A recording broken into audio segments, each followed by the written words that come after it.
ETF index mutual funds నేర్చుకుని stock మార్కెట్లో రాణించాలనుకుంటున్నారా? వెంటనే ఈ నెంబర్కి కాల్ చేయండి.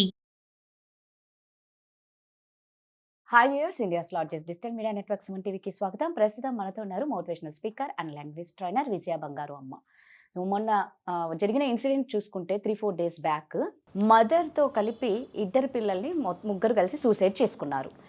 తర్వాత మళ్ళా ఒక అమ్మాయి వాళ్ళ అమ్మ కోసం సూసైడ్ చేసుకుంది. ఇంకొకరు ఫ్యామిలీ అంతా భార్యకి క్యాన్సర్ అని చెప్పి భర్త భార్యని చంపి బిడ్డను చంపి ఆయన చనిపోయినాడు. సో అంటే ప్రతి దానికి చావే పరిష్కారం అనుకొని చాలా రకాలుగా చనిపోవడాలు మనం చూస్తూ ఉన్నాము. దాని గురించి అమ్మతో ఒకసారి మాట్లాడతాం. అమ్మ నమస్తే. నమస్తే రాజు గారు. నేను ఇందాక అన్నట్టు అమ్మ, మొన్న జరిగిన ఇన్సిడెంట్ చూసుకుంటే ఆ ఇద్దరు బిడ్డల తల్లి, ఇద్దరు పిల్లలు పెద్దవాళ్ళండి, ఇంటర్మీడియట్ చదువుతున్నారు, పెద్దవాళ్ళు. అంటే ఏది తెలియని పిల్లలతో చనిపోయినారు అంటే వాళ్ళకి అసలు ఏం చెప్పని అవసరం లేదు, వెళ్ళిపోతారు. ఇంత పెద్ద పిల్లలతో కూడా అంటే పిల్లలు కూడా నచ్చ చెప్పొచ్చు తల్లికి. అవును. మరి అక్కడ ఆ తల్లి ఇంకా ఏ రకంగా పిల్లలకి చెప్పిందా అనేది మనకు తెలీదు. అంత పెద్ద పిల్లలు ఉన్నారు. ఆమెకు ఫైనాన్షియల్ పరంగా ప్రాబ్లం లేదు, మంచి వెల్ సెటిల్డ్ ఫ్యామిలీ, తను కూడా జాబ్ చేస్తున్నారు. బట్ అయినా కూడా బతకాలి అని నాకు ఆశ లేదు, నచ్చలేదు అననీకి కారణం ఏంటి నాకు అర్థం కాలే. తను చనిపోయింది.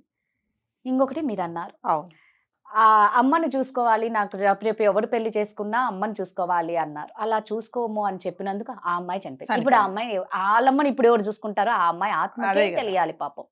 నెక్స్ట్, భార్యకి క్యాన్సర్ వచ్చిందని చెప్పి భర్త అందరినీ చంపేసి ఆయన చనిపోయాడు. అసలు ఏందమ్మా, ఒక రోగం వచ్చినా చావే, బోర్ కొడుతుందంటే అంటే ప్రతి సమస్యకి చావు పరిష్కారం అనే అనుకుంటున్నారు. మనం చాలా వీడియోస్ చేశాం రాజు గారు. ఈ ప్రపంచంలోకి, ఈ భూమిలోకి, ఈ భూమి మీదకి మనల్ని భగవంతుడు పంపించింది బతకమని, చనిపోవడం కాదు, చనిపోమని కాదు కదా పంపించింది. సో అంటే ప్రతి ఒక్క సమస్యలు వస్తే అదొక ఛాలెంజ్గా తీసుకోవాలి, దాన్ని మనం ఎలా ఓవర్కమ్ అవ్వాలో చూడాలి. అంతేగాని ప్రతిదానికి చావే అంటే నిజంగా ఈ ప్రపంచంలో ఈ భూమి మీద మనుషులు ఎవరు ఉండరండి. ఉంటారా? అంతే అంతే. సో భూమి మీద ఎవరు ఉండరు. అంటే మన అంటారు, మీరేంటంటే స్టూడియోలో కూర్చొని బాగా మాట్లాడతారు, వాళ్ళకి ఎన్ని సమస్యలు. ఎస్, నిజంగానే ఎవరు కూడా వాళ్ళ ప్రాణాలు తీసుకోవాలి అంటే చాలా సమస్యలు ఉండొచ్చు కదా. ఆ ప్రాణాలు తీసుకోవడానికి వాళ్ళు తెగించారు అంటే ఇంకా చేత కాదు, ఇంకా మేము భరించలేము, ఇంకా దీనికి చావే శరణ్యం అనుకొని చనిపోతున్నారు. కానీ అంతకంటే ముందు దీనికి ఏమైనా పరిష్కారం దొరుకుతుందా? మరి ఈ సమస్య వచ్చింది కాబట్టి నేను నలుగురితో ఎవరితో మాట్లాడొచ్చా? ఎవరైనా నాకు ఒక పరిష్కారం చూపిస్తారా? లేదు, నేను ఒక కౌన్సిలింగ్కి వెళ్ళొచ్చు, లేకపోతే ఒక సైకాలజిస్ట్ దగ్గరికి వెళ్ళి, సార్ నాకు ఈ ప్రాబ్లం, నాకు ఇలా అనిపిస్తుంది, నాకు ఉండాలని లేదు అంటే, మీకు తెలుసు ఎంతోమంది ఉన్నారు, ఎంతోమంది సలహాలు ఇచ్చి వాళ్ళ జీవితాలు బాగు చేసిన వాళ్ళని మనకి ఎంతమంది తెలుసు. ఇవన్నీ ఏమీ ఆలోచించకుండా స్వయం నిర్ణయం తీసుకొని నేను చనిపోవడం. ఆవిడ ఈ అమ్మాయి విషయంలో షీఈ్ ఓన్లీ 38 years అండి. పెద్ద అంటే ఇప్పుడు చనిపోయిన రైల్వే ట్రాక్ మీద చనిపోయిన ఆమె తల్లి పిల్లలు 38 సంవత్సరాలు ఆమెకు. ఆ 38 సంవత్సరాలలో 2 పిల్లలు ఆమెకు. సో వాళ్ళ హస్బెండ్, ఇదంతా అందరికీ తెలిసిందే, అన్ని ఛానల్స్లో చెప్పిందే. అతను దుబాయ్లో పనిచేస్తాడు. ప్లస్ పిల్లలు ఇద్దరు ఫస్ట్ ఇయర్ సెకండ్ ఇయర్ చదువుతున్నారు, కాలేజీలో చదువుతున్నారు, వెల్ సెటిల్డ్ ఫ్యామిలీ, ఏమీ ప్రాబ్లమ్స్ లేవు అని మీరు ఎవరిని తీసుకెళ్ళి మైకి పెట్టి అడిగినా చెప్తున్నారు, మా అమ్మాయి దేవత, మా కోడలు దేవత, నా భార్య దేవత, అస్సలు సమస్యలే లేవు. మరి ఎందుకు చనిపోయిందండి? సో దీని వెనక నిజంగానే చాలా బలమైన కారణం ఉండబట్టే చనిపోయింది. చనిపోవడమే అసలు తనకు తాను చనిపోవడమే తప్పండి. పిల్లలను అంటే బంగారు లాంటి భవిష్యత్తు ఉండే పిల్లలను కూడా తీసుకెళ్ళి తాను చనిపోవడమే కాకుండా పిల్లలను చంపడం అనేది అది భరించరాని, అది ఎవ్వరు కూడా దాన్ని అయ్యో పాపం అనట్లేదు.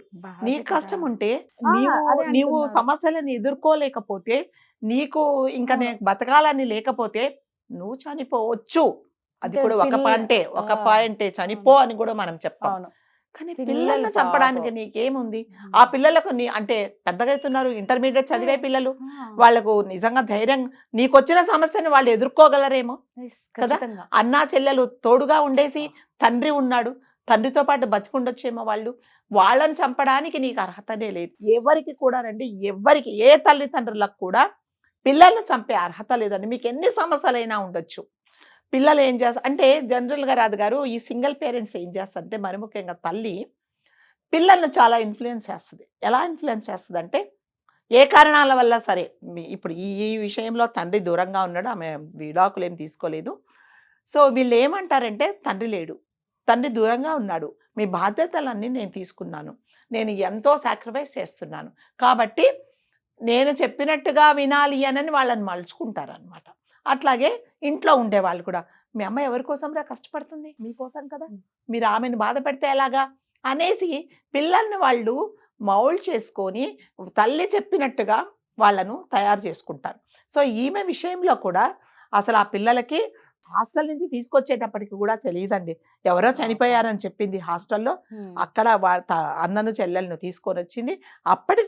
దాకా కూడా వాళ్ళకి ఏమీ చెప్పలేదు ఆమె.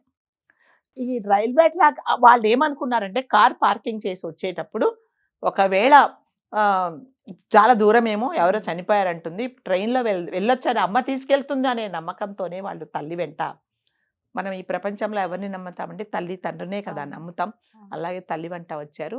నాకు తెలిసి అంటే ఓన్లీ ఐఎమ్ గెస్సింగ్, నేను ఇది కరెక్ట్ అని చెప్పట్లేదు, ఇంకా ఒక అరగంటకు ఇంకా ఆమె చనిపోవాలి అని ఆమె నిర్ణయం తీసుకున్న తర్వాత వాళ్ళకి చెప్పింది అనమాట. ఆమె ఆల్రెడీ డెసిషన్ తీసుకుంది, చెప్పింది. వాళ్ళు ఏం చేయాలో అర్థం అప్పుడు బ్లాక్మెయిల్ చేస్తారనమాట. అదేంటి అంటే ఆ కుర్రాడు నాకు తెలిసి పెద్దవాడు చాలా చదువులో కూడా చాలా చురుగ్గా ఉంటాడంట. అంటే కాలేజీలో వాళ్ళు చెప్పారంట ఈ అబ్బాయి చాలా మంచివాడు, ఎవరికన్నా ధైర్యం చెప్పేవాడు, ఒకవేళ తల్లికి చెప్పే ప్రయత్నం కూడా చేసి ఉండొచ్చు. ఒకవేళ ఒక విజువల్స్ మీరు చూసారా లేదో, మంచినీళ్ళ బాటిల్ తీసుకొని వస్తూ ఉంటే అబ్బాయి ఇలా వెనక్కు తిరిగి చూస్తూ ఉన్నాడు అనమాట. అంటే ఎవరైనా వస్తే మాట్లాడదామనో లేకపోతే కనీసం ఆ అబ్బాయి తెలివితేటలతో అమ్మ ఇప్పుడే వస్తానని చెప్పేసి పరిగెత్తుకుంటూ వెళ్ళి ఎవరైనా ఇంట్లో వాళ్ళకి చెప్పినా కూడా బాగుండేదండి. అంటే ఆమె ఎలా బంధించిందంటే వాళ్ళను, మరి నేను ఇలా నిర్ణయం తీసుకుంటున్నాను కాబట్టి నేనున్నన్ని రోజులు మిమ్మల్ని చూశాను, మీ నాన్న ఇక్కడ ఉండరు, వేరే చోట ఉంటారు కాబట్టి నేను లేకపోతే మీరు బతకలేరు అని వాళ్ళని డిమోటివేట్ చేసేసి తీసుకెళ్ళి తన ప్రాణాలు పోయినాయి. అంటే ఇప్పుడు జనాలు ఎలా అవుతున్నారంటే ఏదైనా సరే డబ్బులే. అంటే నిజంగానే హస్బెండ్ అక్కడ ఉన్నప్పుడు ఏంటి నేను ఒక్కదాన్ని ఉండలేకపోతున్నాను, పిల్లలు అక్కడ ఉండిపోయారు, మరి మీరన్నారండి, లేదా నేనన్నా వస్తానని చెప్పిండొచ్చు. ఒకవేళ ఆఫీస్లో స్ట్రెస్ ఉంటే అది మేనేజ్ చేసుకోవచ్చు, లేదంటే ఆ ఉద్యోగానికి రిజైన్ చేసి ఉండొచ్చు, లేదు ఒకవేళ ఎందుకంటే ఇంతవరకు పిక్చర్లో వాళ్ళ అన్నయ్య రాలేదు కాబట్టి ఒకవేళ ఆ అన్నయ్య ద్వారా ఏమన్నా ఆస్తిపాస్తుల తగాదాలు ఉంటే కూర్చొని మాట్లాడుకొని ఉండొచ్చు. ఇవన్నీ చెయ్యకుండా చావే శరణ్యమని ఆమె చావు నిర్ణయం తీసుకుంది. అట్లాగే ఇన్సిడెంట్ అయితే పాపం అట్లాగే ఒక కూతురు తల్లి ఇద్దరే ఉంటారు. తల్లిని ఆమెకి హెల్త్ బాగుండదు, హస్బెండ్ అంత తండ్రి లేడు, ప్లస్ ఆమె కొంచెం మెంటల్గా కూడా ప్రాబ్లం ఉంది. కూతురు ప్రతి ఒక్కరికి చెప్తుంది, ఆమె కూడా సాఫ్ట్వేర్ ఇంజనీర్. ఏం చెప్తుందంటే మా తల్లికి ఎవరు లేరు, నేను ఒక్కదాన్నే కూతుర్ని, తండ్రి లేడు కాబట్టి నా పెళ్ళైన తర్వాత కూడా మా అమ్మ నాతో పాటు ఉంటుందని ఒక కండిషన్ పెట్టినప్పుడు వచ్చిన వాళ్ళందరూ అంటే ఎవరైతే చూడడానికి వచ్చారో అలా కాదు, మరి పెళ్ళైతే నువ్వు కదా మాకు కన్సర్న్, మీ అమ్మతో మాకు సంబంధం లేదు, చాలా మటుకు అందరూ రిజెక్ట్ చేశారు. ఆమె ఏం చేసిందంటే అంటే తల్లి మీద నీకు అంత కన్సర్న్ ఉంది కదా, సరే మా అమ్మని చూడడానికి ఎవరు లేరు అనుకొని 2 రోజుల కిందట పోయి ట్యాంక్ బండ్లో దూకి చనిపోయింది. మరి ఇప్పుడు ఎవరు చూస్తారంటే నీ తల్లిని కదా. అంటే రెండో నిర్ణయం తీసుకోవడానికి రెండో ఆలోచన నీకు రాలేదా? ఇప్పుడు తల్లి లేదు, తల్లిని నువ్వు చనిపోయావు, తల్లిని ఇప్పుడు ఎవరు చూస్తారు? ఇప్పుడు ఆమె అనేది కదా, అదే ఒక వచ్చిన పెళ్లి కొడుకు ఎవరైతే ఉన్నాడో చూడనన్నప్పుడు పక్కన ఒక రూమ్ తీసి పెట్టించాల్సింది, లేకపోతే ఏదన్నా ఒక ఓల్డ్ ఏజ్ హోమ్లో పెట్టించాల్సింది, లేకపోతే ఒక మనిషిని పెట్టానని చూపించుకోవాల్సింది. అంటే ఎలా ఉంటాను రాదు గారు, ప్రతి సమస్యకు చావే అంతే, ఇంకా మేము చనిపోవాలనుకున్నాం చనిపోతున్నాం అనుకుంటున్నారే కానీ ఈ సమస్య వచ్చింది కాబట్టి దీనికి ఇంకా పరిష్కారానికి ఏమన్నా ఉందా ఆలోచించవచ్చు అని లేకుండా చనిపోయింది. ఇప్పుడు ఆ తల్లిని ఎవరంటే చూస్తారు. సో మళ్ళీ ఇంకొక 3వ ఇన్సిడెంట్ కూడా అంతే, కోయంబత్తూరులో హస్బెండ్ వైఫ్కు బ్రెస్ట్ క్యాన్సర్ వచ్చింది, 2 సంవత్సరాల నుంచి బాధపడుతుంది. ఒక హస్బెండ్గా ఆమె అంటే చాలా ప్రేమ, ఆమె పడే బాధ చూడలేక ఏం చేశాడు, అతను చనిపోయి 11 సంవత్సరాల కూతుర్ని చంపేసి ఆమెను చంపేశాడు.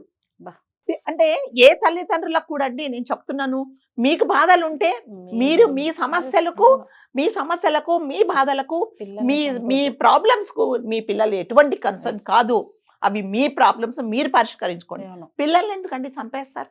పిల్లల్ని చంపేశాడు, అతను చనిపోయాడు, భార్యను చంపేశాడు, ఏముందండి జీవితం ఇంకేముంది చెప్పండి. అంటే నవలేజ్ జనరేషను ఇప్పుడుండే మనుషులు ఏంటంటే ప్రతి దానికి సావే అనుకుంటున్నాము. దీనికి ఏదైనా సమస్య ఉంది కదా, ఈ సమస్యను పరిష్కరించుకుందాము అనుకొని ఆలోచించటం లేదండి. వచ్చిన సమస్యలు ఎవరితో చర్చించడం లేదు ఫస్ట్ ఆఫ్ ఆల్. ఎందుకంటే నా సమస్య నేనే పరిష్కరించుకుంటా, ఇది నా ప్రాబ్లం కాబట్టి నేనే అంటున్నాను.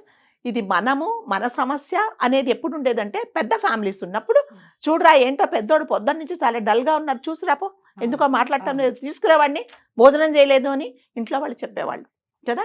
ఏంటి నాన్న అంటే, అరే ఏంట్రా మేమందరం లేదా అమ్మాయి, మేమందరం ఉన్నాం కదా, మేమందరం పరిష్కరిస్తాం, నువ్వేం బాధపడదు. ఇప్పుడు లేదండి. ఇది వరకు ఉండేది 3 ఈజ్ ఏ క్రౌడ్ అనుకునేవాళ్ళు. అంటే 3 మనుషులు ఉంటే ఇంట్లో వాళ్ళు 2 సంవత్సరాల కింద 3 సంవత్సరాలు అబ్బో ఇంతమంది ఉన్నారు. ఇప్పుడు 2 ఈజ్ ఏ క్రౌడ్. అంటే ఏంటంటే ఒకరిని ఒకరు కూడా భరించలేకపోతున్నారు. ప్రతి ఒక్కరికి ప్రైవసీ కావాల్సి వస్తున్నది. ప్రతి ఒక్కరు నా సమస్య నేనే అనుకుంటున్నారు. కాబట్టి వీటికి అంతు అనేది ఉండట్లేదండి. సో వీటన్నిటికీ అంతు ఎప్పుడంటే మీ సమస్యలు వచ్చినప్పుడు నలుగురితో షేర్ చేసుకోండి. లేదు నేను నలుగురితో షేర్ చేసుకుంటే ఇది వీళ్ళు చిలువలు పలువరు చేస్తారు అనుకున్నప్పుడు ఒక డాక్టర్ దగ్గరికి, ఒక కౌన్సిలర్ దగ్గరికి, ఒక సైకాలజిస్ట్ దగ్గరికి వెళ్ళి మీ సమస్యను మీరు చెప్పుకుంటే తప్పకుండా వాళ్ళు మంచి మార్గం చూపిస్తారు. కాబట్టి ఏ సమస్యకు కూడా మళ్ళీ ఏ సమస్యకు కూడా పరిష్కారం చావు కాదు. తల్లిదండ్రులకు పిల్లలను కన్నాము, వాళ్ళ మీద మా హక్కులు ఉన్నాయి అంటే కనడం వరకే మీ బాధ్యత. వాళ్ళని చంపే బాధ్యత కాదు, చంపే హక్కు మీకు లేదు. కాబట్టి అమాయకమైన పిల్లలను మీరు చంపి వాళ్ళ జీవితాలను మాత్రం దయచేసి నాశనాలు చేయకండి.